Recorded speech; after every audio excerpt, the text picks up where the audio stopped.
El Gran Gatsby. Capítulo 9. 2 años después recuerdo el resto de ese día, y aquella noche, y el día siguiente, como un inacabable entrar y salir de policías, fotógrafos y periodistas por la puerta principal de la casa de Gatsby. Una cuerda, atada de un extremo a otro de la cancela, y un policía mantenían a raya a los curiosos, pero los chiquillos descubrieron pronto que podían entrar por mi jardín, y siempre había un grupo alrededor de la piscina, con la boca abierta. Alguien de gestos decididos, un detective quizá, usó la expresión «loco» cuando se inclinó esa tarde sobre el cadáver de Wilson, y la imprevista autoridad de su voz estableció el tono de los reportajes que publicaron los periódicos a la mañana siguiente. La mayoría de esos reportajes eran una pesadilla, grotescos, intrascendentes, tendenciosos y falsos. Cuando el testimonio de Michaelis durante la investigación sacó a la luz las sospechas de Wilson sobre su mujer, pensé que inmediatamente algún periodicucho sensacionalista nos serviría la historia completa, pero Catherine, que podría haber dicho cualquier cosa, no dijo una palabra. Demostró una sorprendente firmeza de carácter, miró al coroner con ojos llenos de determinación bajo sus cejas depiladas y juró que su hermana no había visto a Gatsby en su vida, que su hermana era completamente feliz con su marido, que su hermana jamás había dado un mal paso. Se convenció a sí misma de lo que juraba y empapó de lágrimas el pañuelo, como si la menor insinuación ya fuera más de lo que podía soportar. De modo que Wilson fue reducido a individuo, trastornado por el dolor, para simplificar el caso al máximo, y ahí quedó todo. Pero esa parte de la historia me parece lejana e insustancial. Me vi completamente solo, al lado de Gatsby. Desde el momento en que llamé por teléfono a Wastag para dar la noticia de la catástrofe, todas las conjeturas sobre Gatsby y todas las cuestiones prácticas recayeron sobre mí. Al principio me sentí sorprendido y confuso, luego, mientras él yacía en su casa y ni se movía, ni respiraba ni hablaba, hora tras hora, me fui convenciendo de que debía asumir la responsabilidad, porque no había ningún otro interesado, digo, con ese intenso interés personal al que cualquiera tiene cierto derecho cuando llega a su fin. Llamé a Daisy media hora después de que lo encontráramos, la llamé instintivamente y sin la menor vacilación. Pero Tom y ella se habían ido a primera hora de esa tarde, llevándose el equipaje. ¿No han dejado una dirección? No. ¿Han dicho cuándo volverán? No. ¿Tiene idea de dónde pueden estar? ¿Cómo podría ponerme en contacto con ellos? No lo sé. No puedo decirle. Quería encontrar a alguien que lo acompañara. Quería entrar en la habitación donde yacía y tranquilizarlo. Te encontraré a alguien, Gatsby. No te preocupes. Confía en mí y encontraré a alguien que te haga compañía. El nombre de Mayer Woolsham no aparecía en la guía de teléfonos. El mayordomo me dio la dirección de su despacho en Broadway y llamé a información, pero cuando conseguí el número ya eran más de las 5 y no contestaba el teléfono. ¿Puede llamar otra vez? Ya he llamado 3 veces, dijo la telefonista. Es muy importante. Lo siento. Me temo que no hay nadie. Volví al salón y pensé por un momento que todos esos funcionarios que de improviso habían llenado la casa eran gente que se presentaba por casualidad. Pero, cuando levantaron la sábana y miraron el cadáver con ojos estupefactos, la protesta de Gatsby volvió a sonar en mi cerebro: escucha, compañero, trae a alguien que me acompañe. Haz todo lo posible. No puedo soportar esto solo. Alguien empezó a hacerme preguntas, pero me escabullí y subí a la segunda planta para buscar en los cajones del escritorio que no estaban cerrados con llave. Nunca me había dicho expresamente que sus padres hubieran muerto. Pero no había nada, solo la foto de Dan Corey, signo de una violencia olvidada, que me miraba fijamente desde la pared. A la mañana siguiente mandé al mayordomo a Nueva York con una carta para Wolfsheim, pidiéndole información y rogándole que se acercara en el próximo tren. Esto me pareció superfluo cuando lo escribí. Estaba seguro de que se pondría en camino en cuanto leyera los periódicos, como estaba seguro de que, antes de mediodía, llegaría un telegrama de Daisy. Pero no llegaron ni el telegrama ni Mr. Woolsham, nadie llegó, excepto más policías, más fotógrafos y más periodistas. Cuando el mayordomo volvió con la respuesta de Volksiem, empecé a tener una sensación de desafío, de desprecio y de solidaridad entre Gatsby y yo contra todos. Querido Mr. Carroway, este ha sido uno de los golpes más terribles de mi vida y me cuesta creer que sea cierto. Un acto tan insensato como el de ese hombre debería hacernos pensar. Me es imposible ir en este momento porque me tiene atado un asunto muy importante y ahora no me puedo mezclar en eso. Si hay algo que pueda hacer más adelante, mándeme una carta con Edgar haciéndomelo saber. Casi no sé ni dónde estoy cuando oigo una cosa así y me siento totalmente hundido, noqueado. Le saluda atentamente, Maer Wolfsheim y añadía atropelladamente, téngame al corriente del funeral, etc. No conozco a su familia. Cuando sonó el teléfono esa tarde y la centralita anunció una llamada a larga distancia desde Chicago creí que por fin era Daisy. Pero me llegó, débil y lejana, una voz de hombre. ¿Aquí Slagel, sí? No me sonaba ese nombre. Mierda de mercancía. ¿Ha recibido mi telegrama? No ha llegado ningún telegrama. El joven Parker tiene problemas. Lo han cogido cuando trataba de vender los bonos. Recibieron de Nueva York una circular con los números 5 minutos antes. ¿Qué me dice? Nunca sabe uno lo que le espera en estas ciudades atrasadas. Oiga, lo interrumpí, asfixiándome, oiga, no soy Mr. Gatsby. Mr. Gatsby ha muerto. Hubo un largo silencio al otro lado de la línea, seguido por una exclamación e inmediatamente un seco graznido cuando se cortó la llamada.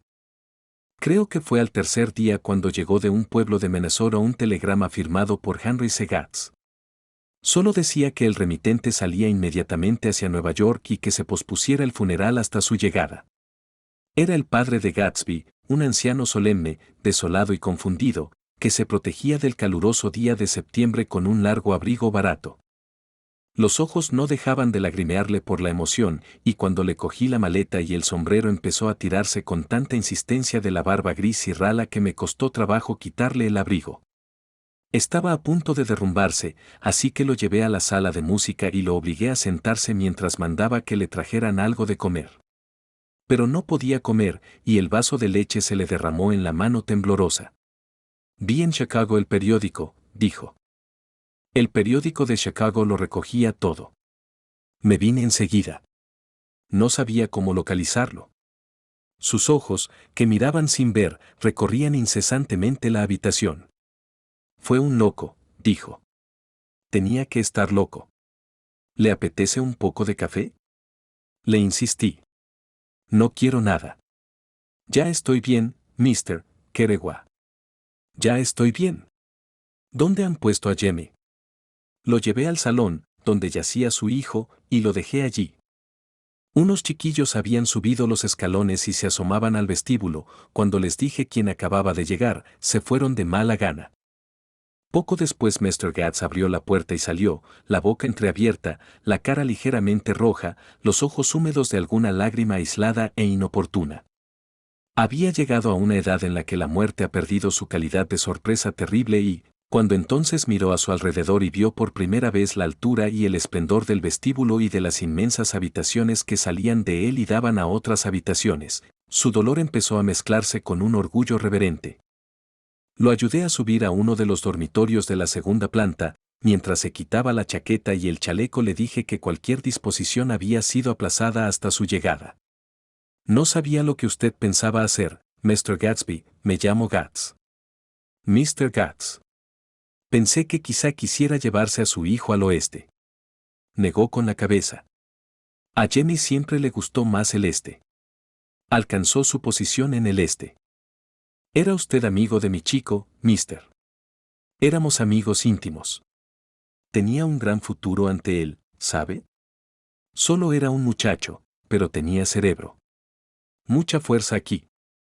Se tocó la cabeza muy serio, y yo asentí. Si hubiera vivido, habría llegado a ser un gran hombre. Un hombre como James J. Hill. Habría contribuido a levantar el país. Eso es verdad, dije, incómodo. Trató de quitar la colcha bordada de la cama, se tumbó muy derecho y se durmió instantáneamente.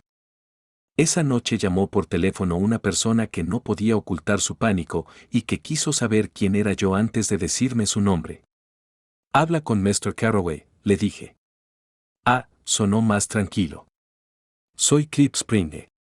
Yo también me sentí más tranquilo, porque su llamada parecía prometer otro amigo para el entierro de Gatsby. No quería anunciarlo en los periódicos y atraer a una multitud que acudiera como quien va a un espectáculo, así que hice unas cuantas llamadas telefónicas. No era fácil encontrar a nadie.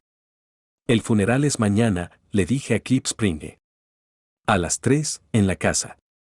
Avísele a todo el que pueda estar interesado. Ah, sí, me cortó. No creo que vea a nadie, pero lo haré si tengo ocasión. Su tono me hizo desconfiar. Usted vendrá, por supuesto. Bueno, lo intentaré, sí. Para lo que llamaba era porque, espere un momento, lo interrumpí. ¿Vendrá o no? Bueno, el hecho es que... La verdad es que estoy con alguna gente en Greenwich, y quieren que mañana pase el día con ellos. ¿Hay un picnic o algo por el estilo? Pero, sí, haré lo posible por escaparme. No pude contener un, ya, seguro, y debió oírme porque continuó, nervioso, bueno, he llamado porque me dejé ahí un par de zapatos. No sé si sería mucha molestia mandármelos con el mayordomo. Son unas zapatillas de tenis y me siento como desvalido sin ellas. Mi dirección es BF. No oí el resto del nombre porque colgué. Después de aquello sentí cierta vergüenza por Gatsby, un señor al que llamé por teléfono insinuó que había recibido su merecido. La culpa fue mía, porque era uno de los que, envalentonado por el licor de Gatsby, solía hablar de Gatsby con más desdén, y yo tendría que haber sido lo suficientemente listo como para no llamarlo. La mañana del funeral fui a Nueva York a ver a Mayer Wolsham, parecía no haber otro modo de localizarlo. En la puerta que abrí, siguiendo las instrucciones del ascensorista, había un rótulo en el que se leía The Swastika Holding Company y al principio creí que no había nadie. Pero, después de gritar, «Buenos días», en vano varias veces, empezaron a discutir en la habitación contigua y al momento apareció en una puerta interior una judía muy atractiva y me examinó con unos ojos negros y hostiles. «No hay nadie», dijo. Mr. Wolfsheim ha ido a Chicago. Lo primero era evidentemente falso, porque dentro alguien había empezado a silbar desafinando el rosario. Haga el favor de decirle que Mr. Carroway quiere verlo. ¿Voy a buscarlo a Chicago? En ese momento una voz, inequívocamente la de Mr. Wolfsheim, gritó, «Estella», al otro lado de la puerta. «Déjeme su nombre en la mesa», dijo ella. «Le daré el recado en cuanto vuelva». «Pero sé que está aquí». Dio un paso hacia mí y empezó a pasarse las manos por las caderas, arriba y abajo. «Ustedes, los jóvenes, se creen que pueden entrar aquí cuando les da la gana», me regañó. «Y nos tienen hartos, hasta la náusea. Cuando digo que está en Chicago, está en Chicago». Mencioné a Gatsby. Ah, volvió a mirarme. «¿Podría? ¿Me repite su nombre?» Se esfumó. Al instante apareció solemnemente en la puerta Mayer Wolfsheim, tendiéndome las dos manos. Me hizo entrar en su despacho mientras comentaba con voz reverente que era un momento muy triste para todos nosotros y me ofreció un cigarro. «La memoria me lleva al día en que lo conocí», dijo. Un mayor, muy joven, recién licenciado y cubierto de medallas que había ganado en la guerra. No tenía ni un centavo, seguía usando el uniforme porque no tenía dinero para comprarse ropa. Lo vi por primera vez en los billares de Weinbrenner, en la calle 43, donde entró a pedir trabajo. No comía desde hacía 2 días. «Véngase a almorzar conmigo», le dije. Devoró más de $4 de comida en media hora. ¿Lo introdujo usted en los negocios? Introducirlo. Yo lo hice un hombre de negocios. Ah. Lo saqué de la nada, directamente del arroyo. Me di cuenta enseguida de que era un joven con buena apariencia y aires de señor, y cuando me dijo que había estado en Oxford supe que podía serme muy útil. Le aconsejé que se afiliara a la Legión Americana, donde estaba muy bien considerado. Hizo entonces un trabajo para uno de mis clientes, en Albany. Estábamos así de unidos, levantó 2 dedos bulbosos, siempre juntos. Me pregunté si aquella sociedad habría incluido la operación de las grandes ligas de béisbol en 1919. Y ahora está muerto, dijo al cabo de unos segundos. Usted era su amigo más íntimo, así que sé que quiere que vaya al funeral esta tarde. Me gustaría ir. Muy bien, entonces venga. Los pelos de sus orificios nasales vibraron ligeramente y, mientras decía no con la cabeza, los ojos se le llenaron de lágrimas. No puedo. No puedo mezclarme en eso, dijo. No hay nada en lo que mezclarse. Ya todo ha terminado. Cuando matan a un hombre, no me gusta mezclarme. Me mantengo al margen. Cuando era joven, era distinto, si moría un amigo, y no importa cómo, seguía a su lado hasta el final. Quizá le parezca sentimental, pero hablo en serio, hasta el final, por amargo que fuera.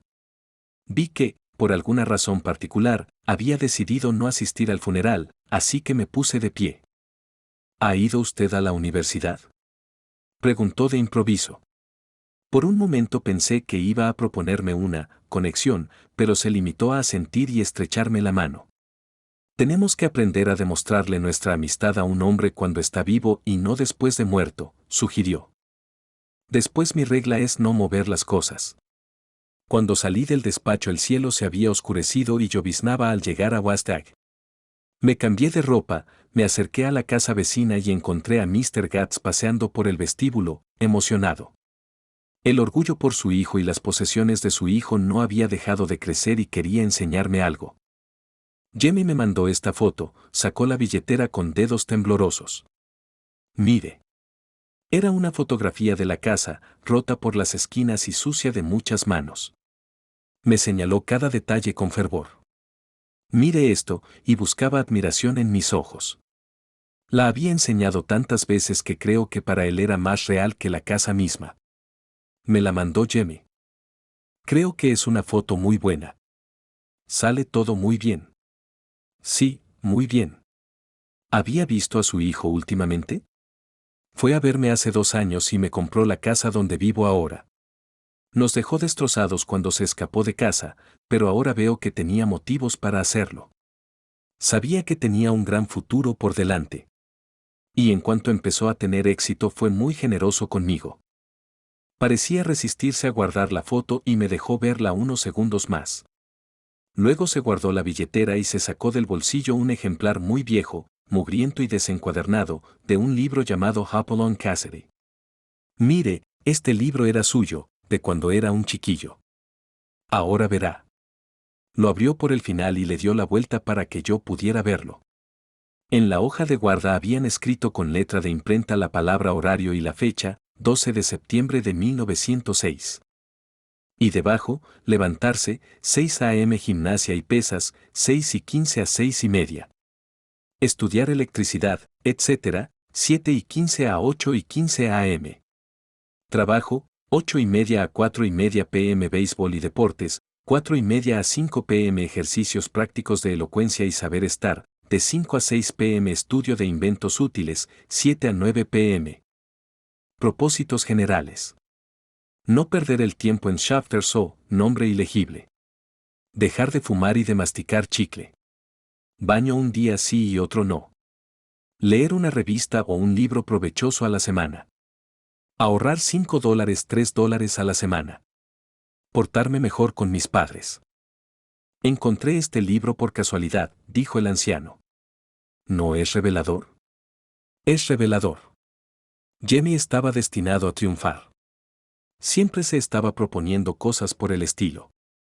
¿Se da cuenta de cómo se preocupaba de cultivar su inteligencia? En eso era ejemplar. Una vez me dijo que yo comía como un cerdo y le pegué. Se resistía a cerrar el libro, leía cada línea en voz alta y me miraba con ansiedad. Creo que incluso esperaba que copiara la lista para mi propio uso. Poco antes de las 3 el ministro luterano llegó de Flushing y empecé a mirar involuntariamente por las ventanas para ver si aparecían más coches. El padre de Gatsby hacía lo mismo.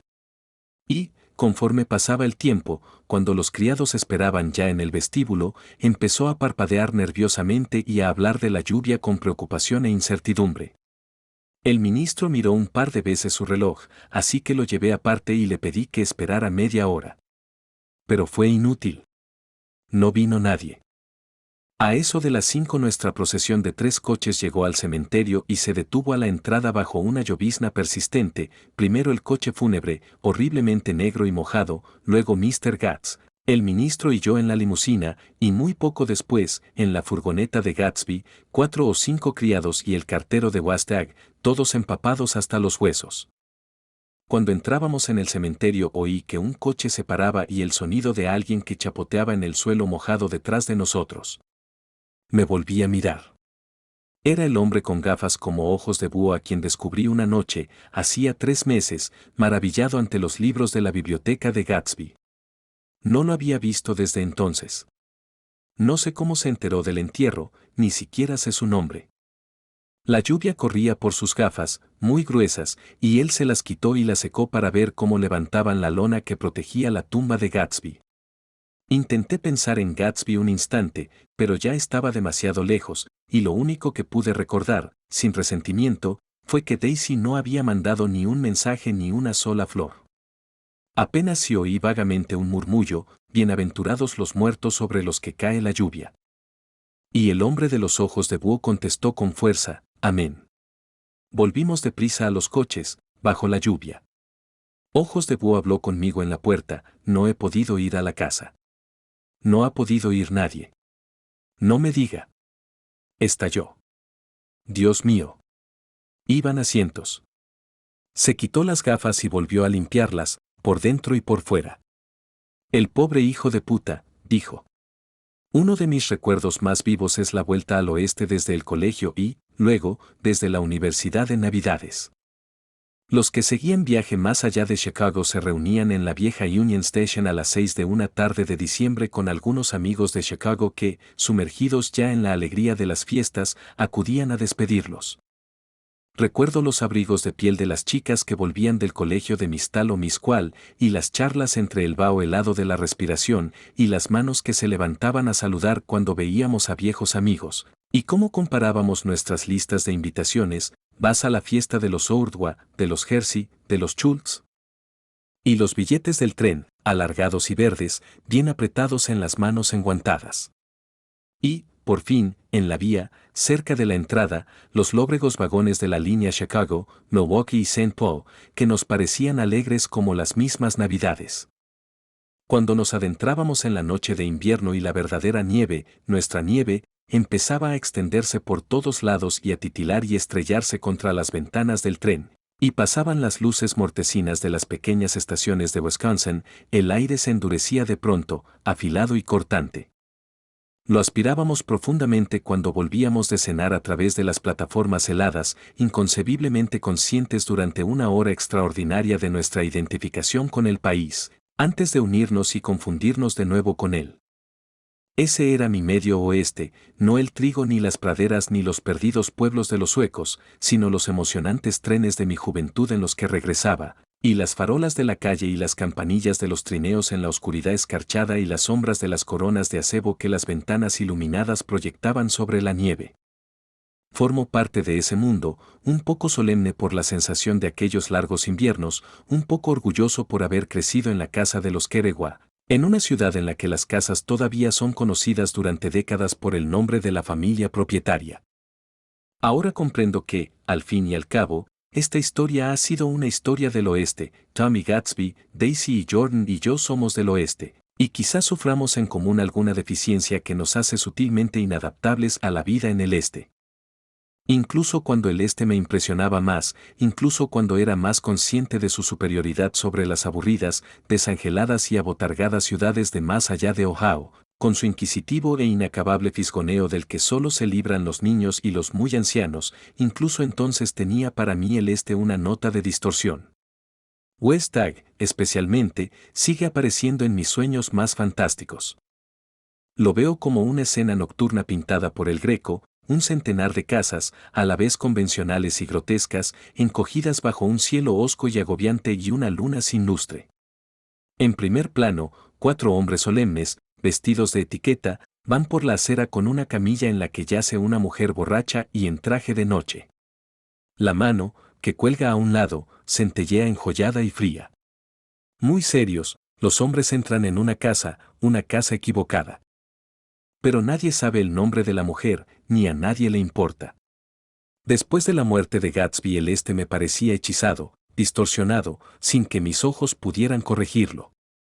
Así que, cuando el humo de las hojas secas flotaba ya en el aire y la ropa húmeda empezó a congelarse en los tendederos al soplo del viento, decidí volver a casa. Había algo que tenía que hacer antes de irme, algo desagradable y embarazoso que probablemente hubiera sido mejor no hacer. Pero quería dejarlo todo en orden y no confiar en que el mar indiferente y diligente se llevara mi basura. Vi a Jordan Baker y hablé de lo que había pasado entre nosotros y de lo que después me había pasado a mí, y ella me escuchó, muy quieta, en un gran sillón. Iba vestida de golfista, y me acuerdo de que pensé que parecía una buena foto para una revista ilustrada, con el mentón graciosamente levantado, el pelo color de hoja en otoño y la cara del mismo tono tostado que el guante sin dedos que descansaba en su rodilla. Cuando acabé, me dijo sin más comentarios que se había comprometido con otro. No me lo creí del todo, aunque había varios con los que podría haberse casado con un simple gesto de asentimiento, pero fingí sorpresa. Por un momento me pregunté si no me estaría equivocando, luego volví a pensarlo todo rápidamente y me levanté para despedirme. Pero fuiste tú el que me dejó, dijo Jordan de improviso. Me dejaste por teléfono. Ya no me importas lo más mínimo, pero aquello fue para mí una nueva experiencia, y durante un tiempo me sentí un poco desorientada. Nos estrechamos la mano. Ah, ¿te acuerdas?, añadió, de una conversación que tuvimos una vez sobre conducir un coche? No, no me acuerdo. ¿No dijiste que un mal conductor solo está seguro hasta que se encuentra con otro mal conductor? Bueno, pues yo me encontré con otro mal conductor, ¿no? Quiero decir que, si me equivoqué tanto, fue por mi propio descuido. Creía que eras una persona bastante honesta y sincera. Creía que ese era tu orgullo secreto. Tengo 30 años, dije. He rebasado en 5 años la edad de mentirme a mí mismo y llamarle a eso honor. No me contestó. Enfadado, medio enamorado de ella y tremendamente dolorido, di media vuelta y me fui. Una tarde de finales de octubre vi a Tom Buchanan. Iba andando delante de mí por la Quinta Avenida, alerta y agresivo como siempre, las manos ligeramente separadas del cuerpo como para defenderse de cualquier intromisión, y moviendo bruscamente la cabeza al ritmo de sus ojos inquietos. En el momento en que reduje el paso para evitar adelantarlo, se paró a mirar, arrugando la frente, el escaparate de una joyería. Entonces me vio y retrocedió, tendiéndome la mano. ¿Qué pasa, Nick? ¿Te niegas a darme la mano? Sí. ¿Sabes lo que pienso de ti? Estás loco, Nick, dijo. Totalmente loco. No sé qué te pasa. Tom, pregunté, ¿qué le dijiste a Wilson aquel día? Me miró sin decir una palabra y supe que no me había equivocado a propósito de aquellas horas perdidas. Traté de dar media vuelta, pero me cogió del brazo. Le conté la verdad, dijo. Se presentó en la puerta cuando estábamos a punto de irnos y, cuando mandé que le dijeran que no estábamos, intentó subir por la fuerza. Estaba lo suficientemente loco como para matarme si no le hubiera dicho quién era el dueño del coche. En la casa no soltó ni un momento el revólver que llevaba en el bolsillo, se interrumpió, desafiante. ¿Y qué si se lo dije? Ese individuo recibió lo que se merecía. Te cegó igual que cegó a Daisy, pero era peligroso. Atropelló a Myrtle como quien atropella a un perro, y ni siquiera se paró. No había nada que yo pudiera responderle, salvo lo indecible, que no era verdad. ¿Y si crees que no he tenido mi parte de sufrimiento? Mira, cuando fui a dejar el apartamento y vi la maldita caja de galletas para perros en el aparador, me senté y lloré como un niño, Dios mío, fue terrible. No podía perdonarlo ni demostrarle simpatía, pero entendí que, para él, lo que había hecho estaba completamente justificado. Solo era desconsideración y confusión. Tom y Daisy eran personas desconsideradas. Destrozaban cosas y personas y luego se refugiaban detrás de su dinero o de su inmensa desconsideración o de lo que los unía, fuera lo que fuera, y dejaban que otros limpiaran la suciedad que ellos dejaban. Le di la mano, parecía absurdo no hacerlo, porque de repente fue como si estuviera hablando con un niño. Luego entró en la joyería a comprar un collar de perlas, o quizá unos gemelos, libre para siempre de mis remilgos provincianos. La casa de Gatsby seguía vacía cuando me fui, su césped había crecido tanto como el mío. Uno de los taxistas del pueblo nunca pasaba ante la entrada sin detenerse un momento para señalarle a sus pasajeros la casa, puede que fuera el que llevó a Daisy y Gatsby a esta la noche del accidente, y quizá había inventado su propia historia sobre el caso. Yo no quería oírla y lo evitaba cuando me bajaba del tren. Pasaba en Nueva York las noches de los sábados porque seguían tan vivas en mí aquellas fiestas deslumbrantes que aún oía la música y las risas, desmayadas y sin fin, que llegaban de los jardines de la casa, y los coches que subían y bajaban por el camino de entrada. Una noche oí un coche de verdad y vi cómo la luz de los faros iluminaba la escalinata. Pero no investigué. Debía de ser algún invitado rezagado que había estado en el confín de la tierra y no sabía que había terminado la fiesta. La última noche, después de hacer el equipaje y de venderle el coche al dueño de la tienda de comestibles, me acerqué a ver otra vez aquel extraordinario e incoherente desastre de casa. En los peldaños blancos una palabra obscena, garabateada por algún chico con un trozo de ladrillo, resaltaba con claridad a la luz de la luna, y la borré, frotando la piedra con el zapato. Luego bajé dando un paseo a la playa y me tumbé en la arena. La mayoría de las casas grandes de la playa estaban ya cerradas y apenas si se veía una luz que no fuera el resplandor móvil y nublado de algún transbordador que cruzaba el estrecho. Y, a medida que la luna cobraba altura, las casas, insustanciales, empezaron a desvanecerse y poco a poco tomé conciencia de la vieja isla que, allí mismo, había florecido ante los ojos de unos cuantos marinos holandeses, un pecho del nuevo mundo, verde y joven. Árboles desaparecidos, los árboles que cederían su sitio a la casa de Gatsby, provocaron una vez con sus susurros el último y más grande de los sueños humanos. Durante un instante encantado y efímero el hombre tuvo que contener la respiración en presencia de este continente, obligado a una contemplación estética que no entendía ni deseaba, frente a frente por última vez en la historia con algo proporcional a su capacidad de asombro. Y, allí, pensando en el viejo mundo desconocido, me acordé del asombro de Gatsby cuando descubrió la luz verde al final del embarcadero de Daisy. Había hecho un largo camino hasta aquel césped azul y su sueño debió de parecerle tan cercano que difícilmente podía escapársele. No sabía que ya lo había dejado atrás, en algún sitio, más allá de la ciudad, en la vasta tiniebla, donde los oscuros campos de la República se extienden en la noche. Gatsby creía en la luz verde, el futuro orgiástico que año tras año retrocede ante nosotros.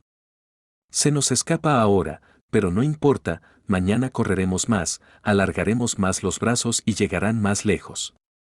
Y una buena mañana.